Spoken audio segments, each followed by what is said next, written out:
Hello everybody there. Welcome to NPTEL's course on communication skills.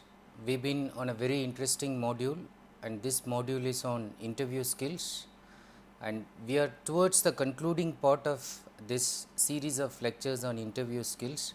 This is module number 8, lecture number 6 on interview skills. Now in the past 5 lectures, I have been trying to begin with the clearing of misconceptions about interviews, defining what is an interview, what is the purpose of an interview, and what kind of P's. I said there are 3 P's which are required. So one is to prepare, and before preparing is to plan, and after plan and prepare is to practice. And then at length I discussed about how you can plan, prepare and practice. Particularly in terms of preparation, I said you should know about the company, you should know much about yourself, especially in terms of your limitations and merits, and you should also know how to present your merits as well as defend your limitations. And then we proceeded to discuss something about certain factors which appear to be key factors in determining your success in interviews. Now following that, in the previous interview I took you up to the stage of getting into the interview room, and now we will just continue with that aspect of attending an interview, and we will focus on this lecture on attending an interview and closing an interview, and then we will look at some post interview functions. Now in terms of attending an interview, in the previous lecture I was emphasizing on the fact that body language plays a very crucial role. So here it is much about presenting yourself. Sometimes just your nervousness will actually mar an otherwise charming presentation. So you by nature spontaneously you may be quite a charming person, but your nervousness and then your reserve, your shyness in the interview can harm your whole performance. Confidence, apart from or along with the presentation skills that goes with your body language, will ensure success. Now in terms of presenting yourself, you should try to establish a good personal contact. When I say good personal contact, it means you should be able to create a dual image, one that is very friendly and another one that is very professional. It is a combination of friendly but at the same time professional, or you can say rather you should create a professional image but at the same time friendly image. Now this means you are formal but not too formal, you are slightly informal but not completely informal, you are friendly in the sense you are warm, you are affable, you are amenable, and then you do not take some of their criticisms to your heart, you are not very serious about them, and then you react very spontaneously and genuinely to those criticisms, and you just forgive even if they try to hurt you by their aggressive, rude behavior just to put you under stress. So you are friendly, and then you do not look at the limitations of the panel, you rather cooperate with them, and at the same time you are professional. You try to emerge as a victor in any kind of stressful situation because you have developed some skill set in terms of interview skills. Now the next important thing that I have been emphasizing on the past 2 or 3 lectures is about your body language, and be aware of the body language, especially of the negative body language that can cause distraction. When you begin, the most important thing about body language is to shake hands. So shake hands and do not be afraid of being only a student, and in case you are a very inexperienced first time starter, so do not be afraid of the fact that you are just a student or just a novice without any experience. Remember, in the first lecture or so I mentioned that interview is something that is happening between equals. They are offering you money, they are offering you reputation, but you are offering your time and expertise, for which you are equally valuable. In certain cases you are much more valuable than what they are going to give you. So why should you feel that you are just a student or you are just somebody without any job? Do not feel so. You have something in you, and then look forward to shaking hands with somebody as a peer, as an equal person. While entering, again, do not forget to ask permission to sit down. So, in most of the cases they will say that please take your seat, and then you may say thank you, and then you may take the seat. But there are occasions where they just want to say how do you react. So, you can ask may I sit down sir. Okay. So, then they may say that yeah, you can sit there, or you can even ask which seat should I take sir, okay, or may I sit on this seat, and so on. Now, indicating that you are seeking permission before sitting. So, that shows that you are polite and cultured, and then you are not doing anything intrusive which they do not want to happen. For instance, they must have designated a particular seat for the candidate, and there may be another one for the visitor or somebody from the panel who is likely to come late. It should not happen that you go and occupy that seat in which the interviewer is supposed to sit. So, that creates lot of embarrassment from both sides. So, keep that in mind, but at the same time remember to ask permission. And when you give the handshake, look at this picture. It should neither be the dead fish nor the knuckle grinder handshake. This is the dead fish handshake and this is the knuckle grinder handshake. So, dead fish, when I say dead fish, you just give the handshake because you are so nervous, you are very cold, you are afraid, and it is somewhat sticky, wet, and then you just wriggle out of the handshake immediately, and the other person gets the feeling that he is actually touching a dead fish. On this side, the knuckle grinding, the extreme form of exuding confidence, and then you grind the knuckle of the other person. This is also not advertised. What is advised actually is a firm handshake.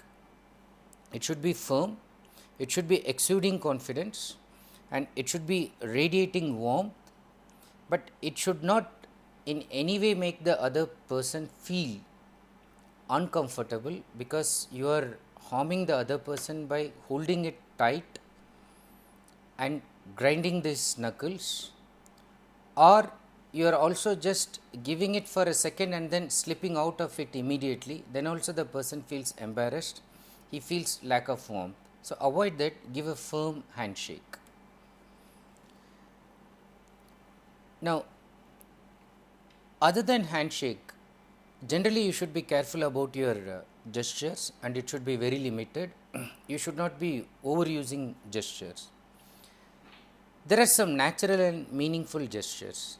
So, in a conservative situation, in an Indian context, for example, people may not appreciate you shaking hands with the other person, especially the person who is supposed to be senior and then trying to sit there and then judge you, and then he is the one who is the boss who is going to give you the job. In such occasion, the praying position, as it is shown in the figure here, the praying position or the Indian equivalent is namaste. So, it creates a respectful distance, but at the same time shows that you are still following the customs, still following the norms which are required for showing your body language in the given situation. You are not violating any norms. They should not think that giving a handshake at that level is too presumptuous in that conservative situation. But nowadays, in most of the cases, they themselves would offer it. So, in that case, there is no harm.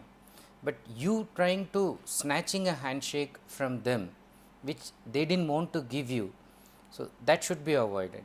But in that case, in an Indian context especially, you can go for the praying position or namaste, so which shows that you are still following the custom, but at the same time you are respecting it and you are not violating any of the norms which they have kept in their mind.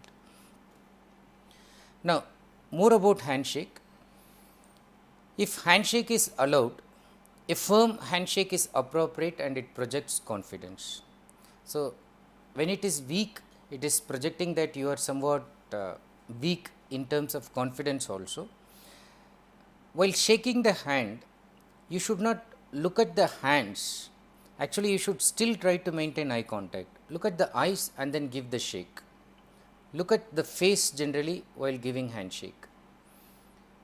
More focused on eyes, still better, but at least look at the face while giving the hand. Then, some people have difficulty in maintaining direct eye contact, they feel embarrassed. So, in terms of cultural differences, if you remember the lecture on intercultural communication, so we understood that people from South Asian part of the world are generally taught in a particular manner in which, in order to respect their elders, they don't see eye to eye. They often bow down and then they show respect that way. So, because of this nature, whenever the person sees an elderly and respectful person, often the person bows down and lowers the eyes. Now, this being the fact, if the person is not able to maintain eye contact, there is no harm. Then what is suggested is, they say that you better remember the person's eye color. Don't focus just on the eye, just you focus on a general part of the eye, one thing, or slightly you can just go above and look at the forehead, or slightly you can come down and look at the nose if you find it embarrassing, but at least focus on the front part of the face. So, that gives them a feeling that you are still confident, and then you are looking at them, you are honest, you are direct, and then you are plain and simple. So, it does not lead any complication at the handshake level itself. Then repeatedly it has been told that the first 30 seconds, maximum it has been said the first 5 minutes. There are some people who argue that it is just the first 90 minutes, and then there are many who say that it is the first 60 seconds. Now, in the first 60 seconds, if you observe, so much happens. You knock at the door, you enter, and then sometimes in your nervousness you may slip something, you may make noise while pulling the chair, or you may fumble on something and then you may even fall down, or you just nervously say something, you are not sure what to say, and then you just go and take the hand of somebody and shake it. They have not asked you to sit down, you sit, you have not taken any permission. In that 60 seconds, so many things can happen. Okay. Now, what are the tips for improving your non-verbal communication skills during that 60 seconds, which often determine your success in the interview? 1. Maintain eye contact. Never forget this. Do not look at the wall that is beyond the panel members. Do not look above. Do not look down. Look into their eyes and maintain eye contact. Then once you sit, and then when they are talking something, even when they are asking questions, even when you are not supposed to answer immediately, or when they are arguing something, just nod. You can just nod your head to show that you are agreeing with something. Okay. Slight smile to show that you are appreciating something. So, this nod or smile to show that you are with them. So, that again tries to help you in building up a rapport. Followed by that, overall, if you smile, you also show animation. You show that you are a lively person. Okay. So, smile, and the posture in which you are supposed to sit. You are not supposed to lean back completely, which will show that you are withdrawn, you are indifferent. You are not supposed to sit straight, which will indicate that you are stiff. You are supposed to slightly lean forward.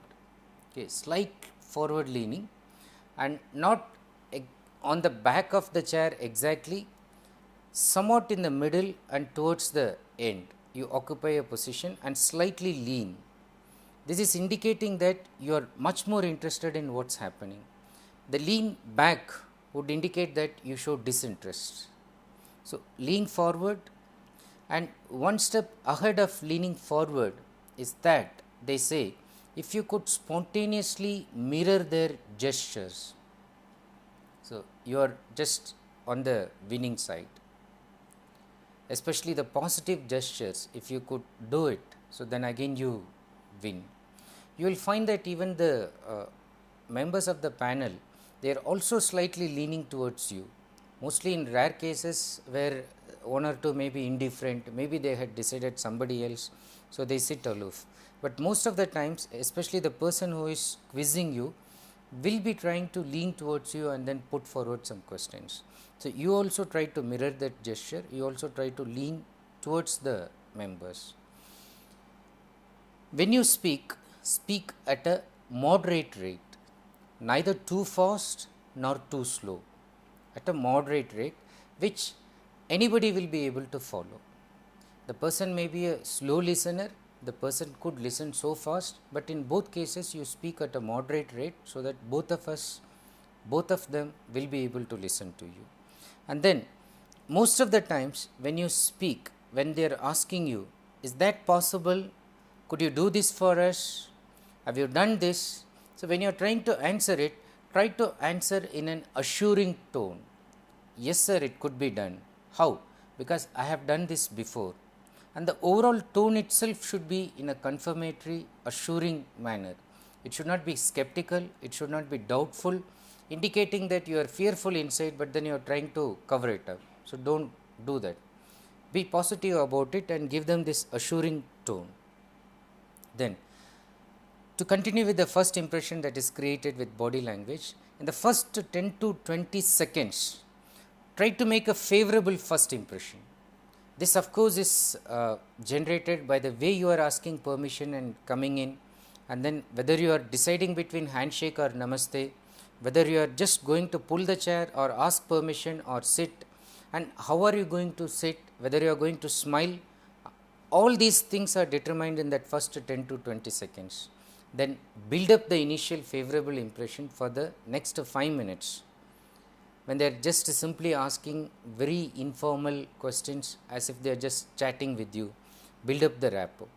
So, you confirm and establish a positive relationship during this 5 minutes. Now, most of the times, as I have been repeatedly telling you, within this 5 minutes you are actually selected. The remaining 20 minutes, 30 minutes is just to confirm your subject knowledge, just to negotiate with you about the salary, position, etc. But these minutes are really crucial. So, think about it. And generally, how do we behave in such situations? We form our opinions and gather insights over such a short period of time. Although it is not justified, we actually do it and later draw our conclusions based on them. Now, to look at it from another angle, if you ask what makes a first impression, it is clothing of course, followed by cleanliness and grooming, hairstyle and color, body weight, height, race. Now, race means so many things, and legally speaking, things like race, things like color, things like age, things like gender are the ones a good employer is not supposed to discriminate against. Okay. In fact, it is illegal if somebody is basing the interview selection based on these kind of criteria. But still, let us look into some of these aspects. Some of them you can really help, some you are actually helpless. So, you cannot do anything about it. Now, first look at the problems with clothing and appearance as part of nonverbal communication. People often look at appearances to make a first impression, which can be interpreted incorrectly. Often somebody with long beard, not trimmed, very untidy look, hair unkempt, dress looking very shabby, not even washed properly, and then a kind of rugged torn jeans. So, the person enters the conference and then everybody thinks that what kind of person is he? So, he is among the audience, and then the host comes and talks about a very eminent scientist, and then when everybody is clapping their hands when they hear about the CV, the achievements of the person, and then the host requests the persons to stand up, and to the surprise of the audience who must have formed a negative impression about this person gets up, the same shabby looking person. Then they realize that okay, he's so absorbed in his job, he doesn't get time or he doesn't care about this external appearance. And then he holds the mic and speaks the first word, first sentence, the audience are obviously mesmerized. So he has the power in terms of his intellectual, spiritual, and he has the knowledge that has made him academically so superior. So he is just a person who is defying these kind of norms. But even otherwise, you could understand that most of the audience would have formed a negative impression initially and then they correct it when he actually delivers the talk.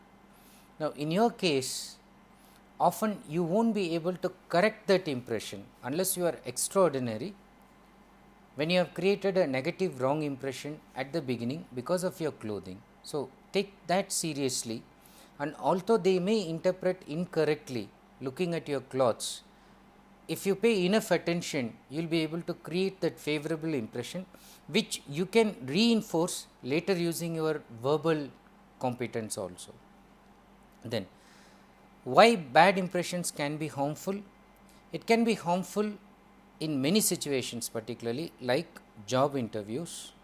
You go with a bad impression, like in the previous lecture I told you, despite an intelligent candidate that she was rejected because of the slightly uppish, modernish kind of dressing which they thought doesn't suit the conventional background, and they rejected the candidate.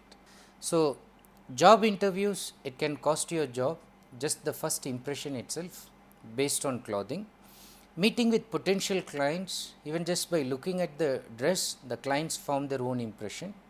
And in personal situations like you're supposed to meet your new in-laws, they first look at you, look at your appearance even before deciding whether to give the girl or not. So, just look at these situations where dressing plays a very crucial role. And how should you make a good first impression in an interview once you have taken care of the dress part, the clothing part? Generally, if you know before about the company, if you have researched the company to find out its values, it's of great help. How? Once you know the values, you can even choose a clothing that suits their values. So, some company will be very modern, very informal, suit a dressing that suits that. Somebody is quite traditional, conservative, suit something that will be according to that value. So, know the company first, know the values and dress accordingly. Clothing often speaks louder than skills. If you do not dress up for the interview, you send a message that you are not interested in the job. Whereas, once you dress up for the interview by finding out what type of dress code is enforced, and when you dress appropriately, you are showing that already you are ready for the job. Now, companies report that they base 90% of their decision on whether an interviewee is right for the job based on appearance alone. They just look at the appearance and then they decide whether the candidate suits it or not. And many employers decide within the first 30 seconds if an applicant will fit into their company based on looks. So, in the previous slide also I was telling you about clothing and the importance, and in this one I am just trying to highlight how you should look at it from the company's perspective, from the company's point of view, and make appropriate modifications in your dressing behavior and in your presentation. There are some appearances that we can change, and how do we deal with them? For instance, weight, height and race. So, this is something that you cannot do anything about it. Although in terms of weight, you can take lot of efforts to slightly modify. You have to take great pains to reduce weight. Increasing weight is easier than reducing weight, all of you know this. But at a point, the weight sort of stabilizes. So, you are known, for instance, as that fat man, as that fat lady, or as that lean guy, or as the tall lady, or as this short woman. Okay. Now, weight, height and race. So, I do not want to say about race, but then again they will say that dark fellow, that white man and so on, based on the color, based on even the hair and all that, that comes with race. Now, these aspects we are actually helpless about on the one hand, but still we should be able to defend and argue for them.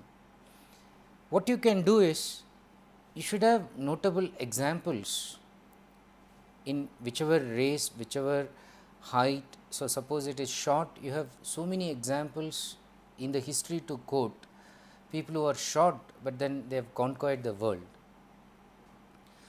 If they consider height as a kind of negativity, you should have enough examples, and you should be able to quote your own anecdote where your own height was very helpful in winning something.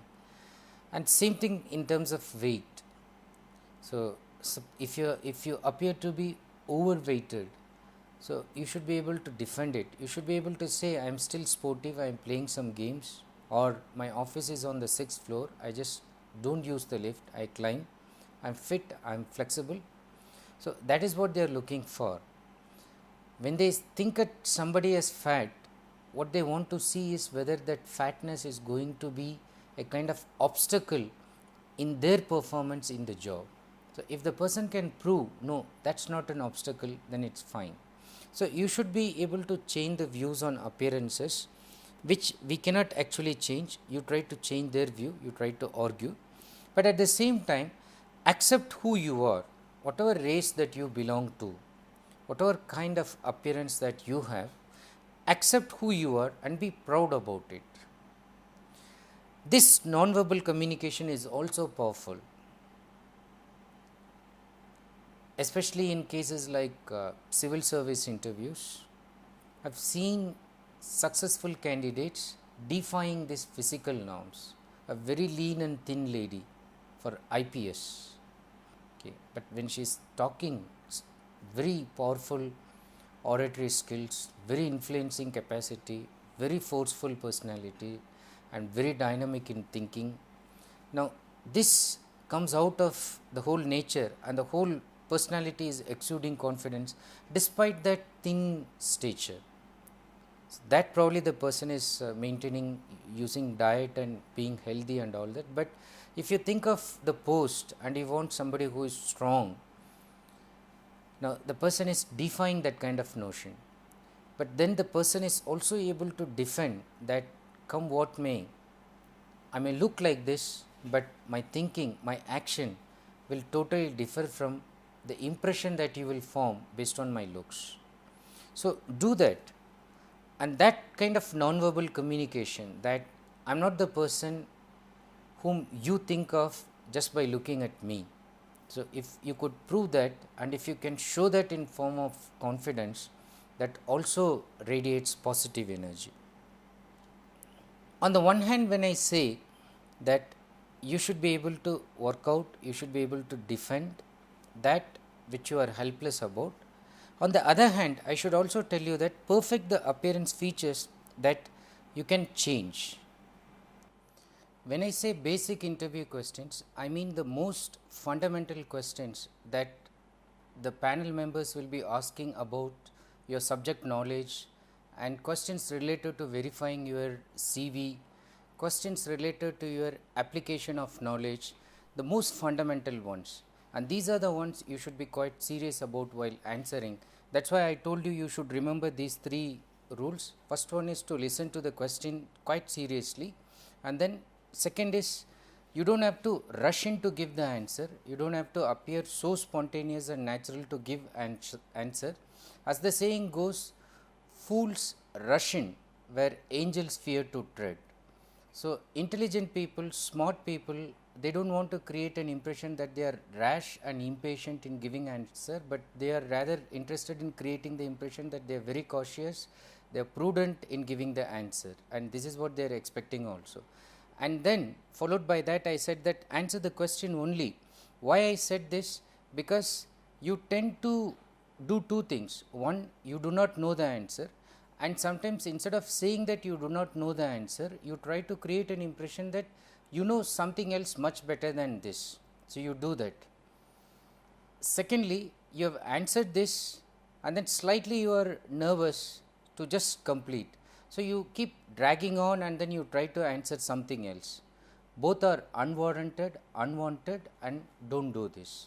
So, answer only the question, and once you answer it and once you answer it succinctly, then just make a pause.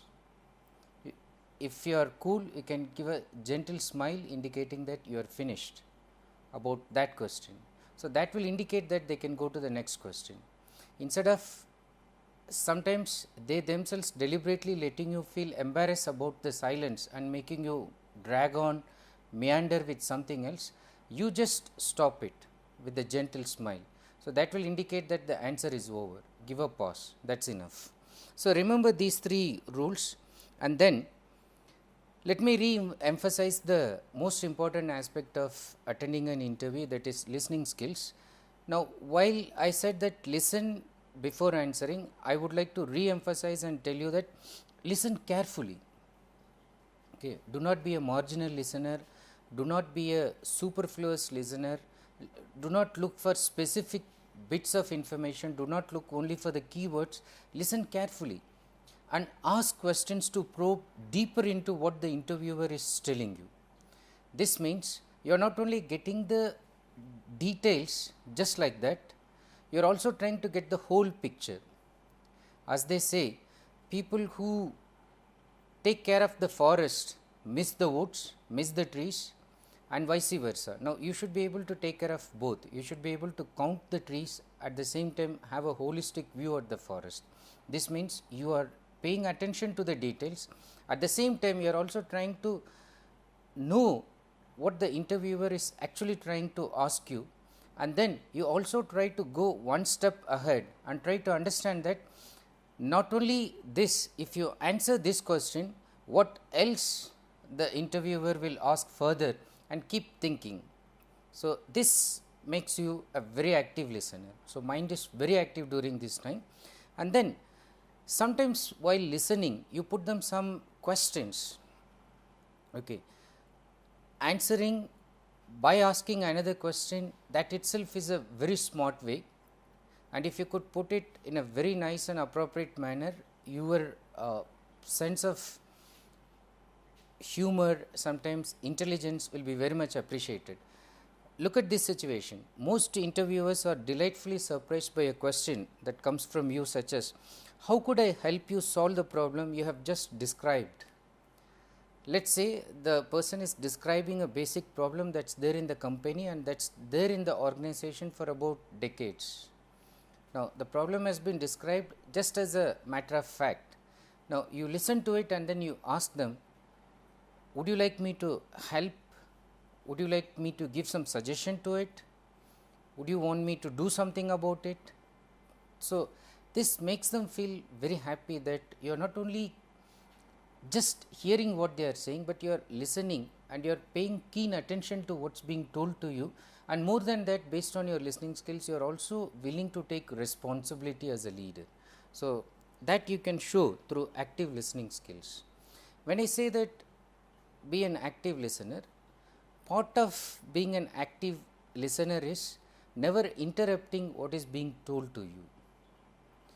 People have a tendency to interrupt, maybe because of over enthusiasm, that they knew what is going to come.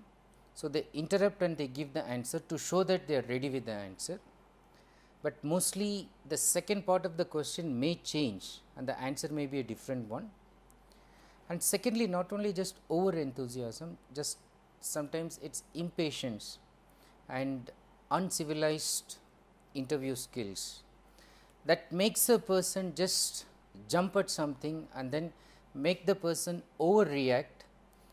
What do the person does when he or she overreacts? The person tries to fill in the sentence that comes from the panel members. The panel members are putting a question and then somebody is speaking deliberately slow and the interviewee is getting impatient and then starts filling in the blanks. Now, this is undesirable. Even if the person talks extraordinarily in a slow manner, it is expected that the interviewee remains patient. it's also the time for testing one's skills in terms of patience. And remember, patience is again part of active listening skills. Then remember, they are the ones who hold the ticket for admission. So they decide, they can be very slow, they decide the pace. Now you are not the one, they decide the time. They can conduct the interview for just 5 minutes, they can conduct it for whole 1 hour. So you are not the one who is running, jumping into conclusions, and then you are trying to control the pace. No, they hold the ticket. So keep that in mind. Now once you are aware of this, certain basic thing about verbal principles just needs an emphasis. One thing you should remember is that often it's not just what you say, it's more about how you say it. What does it mean? The confidence in which you are saying certain things will go with lot of emphasis than the same answer that is just mumbled and said with doubt, said with lot of self doubt. Now the same thing, sometimes even you would find that somebody getting away with wrong answer just because the person is emphasizing so forcefully and the other persons just believe that to be the right thing. Now I am not telling that you just try to bluff your way through, tell lies in the interview by just giving over emphasis. I am just saying that say the right thing, do the right thing, be truthful, but with emphasis, but with lot of confidence in you, lot of trust in you. So that will show how you are saying the things instead of just what you are saying. What you are saying already you are thorough. Now even if you are 100% thorough with what you are going to say, remember that how you say it, how you perform it, it also matters. Now here you bring in that confidence, enthusiasm, smile, your intelligence and presence of mind. Now once you are aware of this, during the interview what should you do and what you shouldn't do. Now you are just entering there, getting inside the interview. So as soon as you go, you greet the interviewer or interviewers. So as I said before, if it happens to be a group of male members, you may say good morning sirs, or good afternoon sirs, good evening sirs, depending upon the time. If there is a madam, you will also say and madam. So it will be good evening sirs and madam. So you don't neglect her also. And as soon as you go, you decide between a handshake and namaste based on the environment. You take permission for sitting there and then start making the eye contact. Do not look at the wall behind them, do not look above at the clock, just look at them gently, but try to maintain eye contact. And once you are maintaining that, give them a firm handshake, especially if they are the first ones to show, be more than willing to do that. Be polite, but at the same time give a smile, and remember to greet everyone in the room, do not miss anyone, and be self confident. As I said that just before entering, you should have just thrown out from your mind all kind of negative chatter, and you should believe that you are the 21st candidate.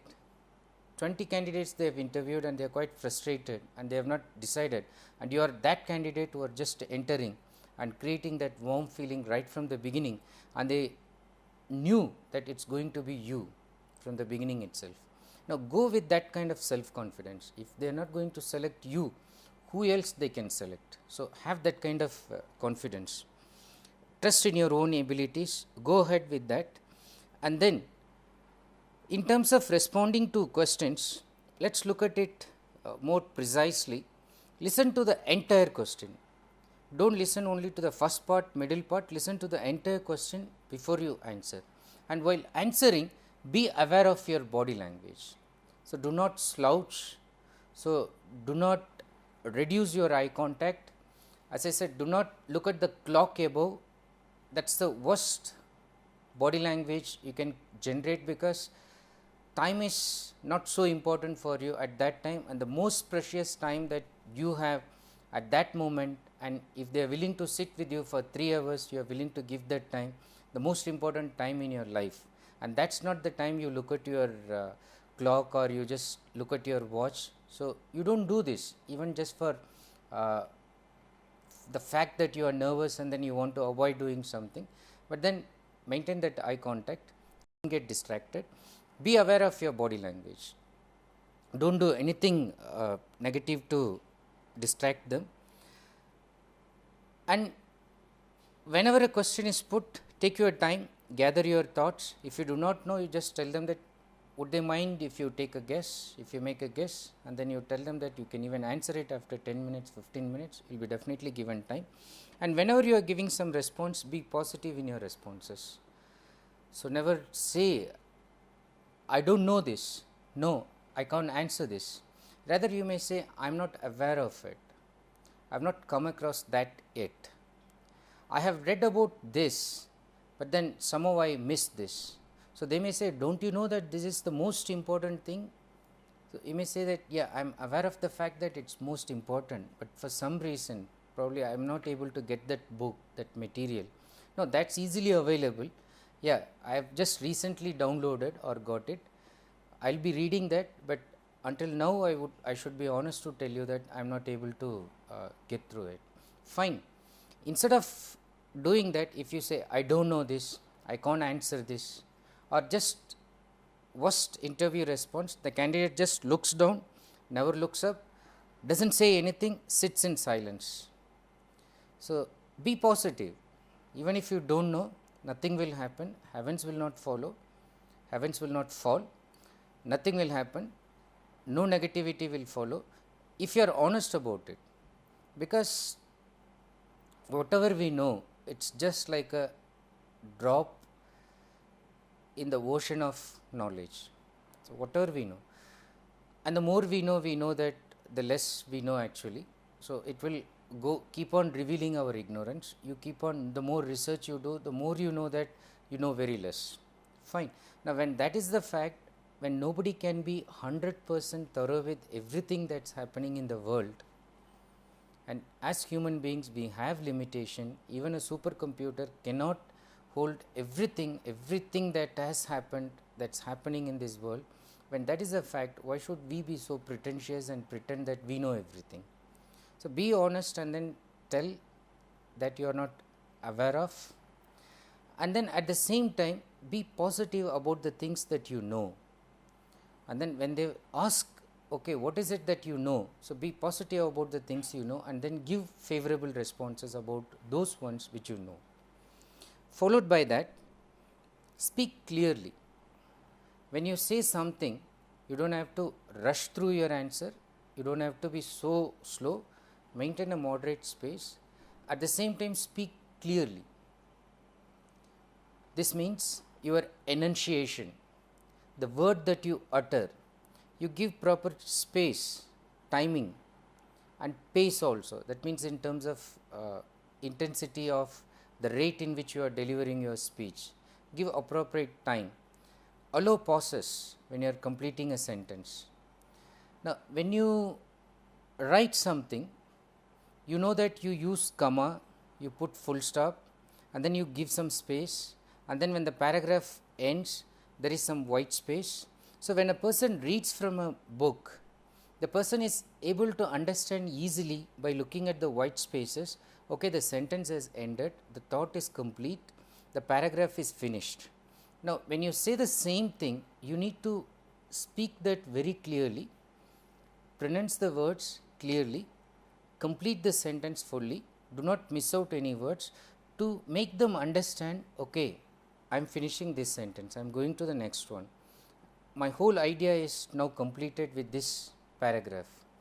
This you can give only by meaningful pauses, breaks in between and emphasis. So, speak clearly. So, this is another aspect that you should keep in mind, and then if required and whenever possible, try to tell a story and use examples. Why it is important? Because people are generally interested in listening to stories or things which are narrated in the form of a story rather than telling them in a very direct and plain and boring manner. And then examples again. Instead of telling some theory directly, if you can illustrate that with an example, again it becomes very powerful. They are able to get it very clearly. They can even challenge you with other examples, but go ahead with further examples to prove that you are right, and of course they are wrong if required, but if they are right partially, tell them they are partially right, but give suitable example to prove it. So, be ready with as many examples as possible, and whenever possible use a little humor or wit.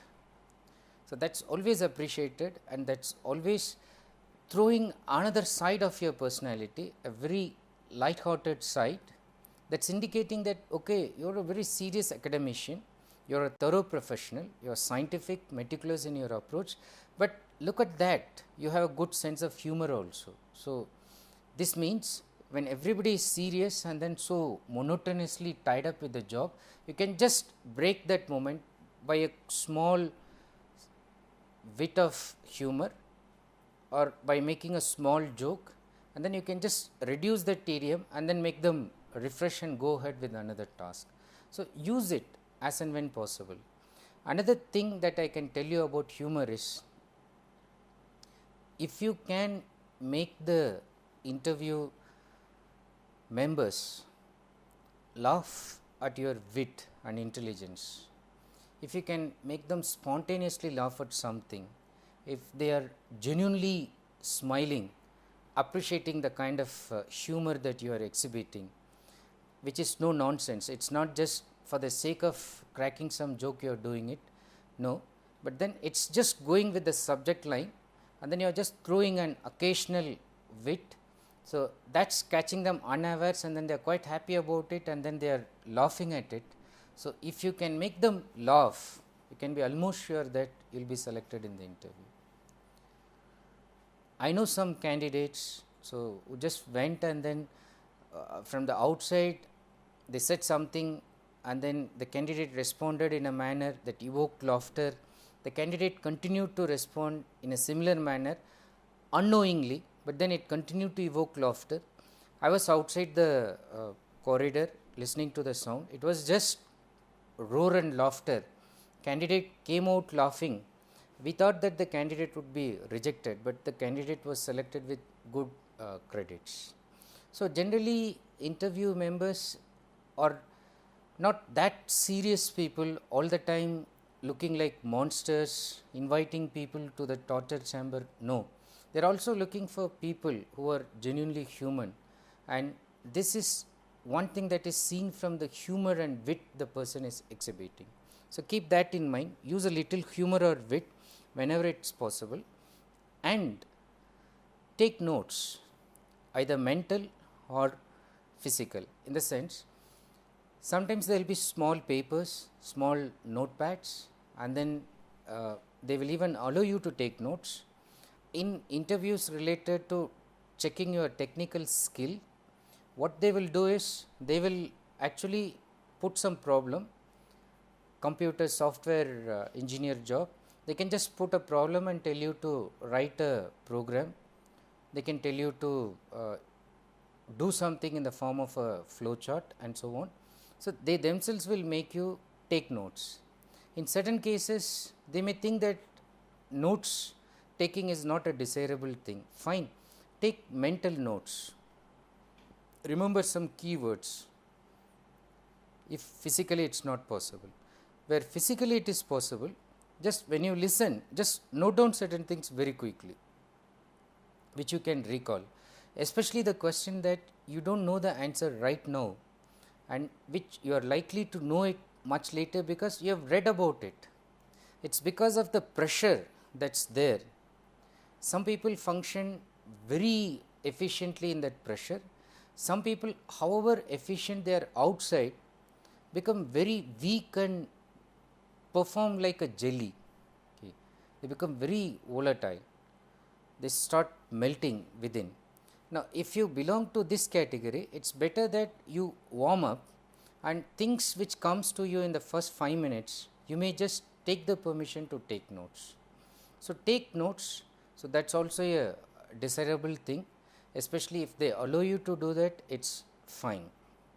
So, overall, during the interview, when you are going to respond to the questions, listen to the entire question, be aware of your body language, do not slouch, as I said, mirroring their gesture and slightly leaning forward towards them, showing inclination towards the questions that are put to you gives you good body language combined with your eye contact and smile, and you do not have to rush to give the answers, just gather your thoughts, wait for the time, appropriate moment to give the answer.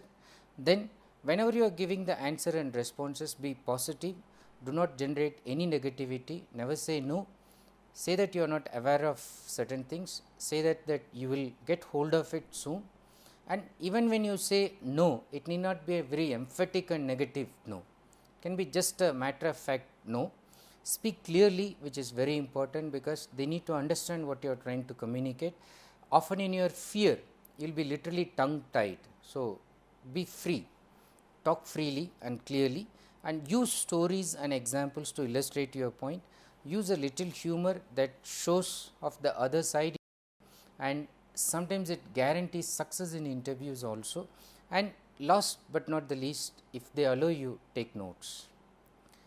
Now, with this we will conclude this part of the lecture, and we will go to the concluding part of the lecture, where I will go further about the interview and the closing part of the interview. So, till I go to that lecture, I would like you to go through all the other lectures and other modules once again and keep asking these questions which will be in the interview. Keep preparing yourselves for the answers, do some rehearsals, and I am just going to tell you in the next lecture or so that in case you are not selected, what will happen, and in case you are going to be selected, what are the things that you should be sure of. So, until then, I will say bye and thank you. Prepare well for the interview, get ready. Thank you so much.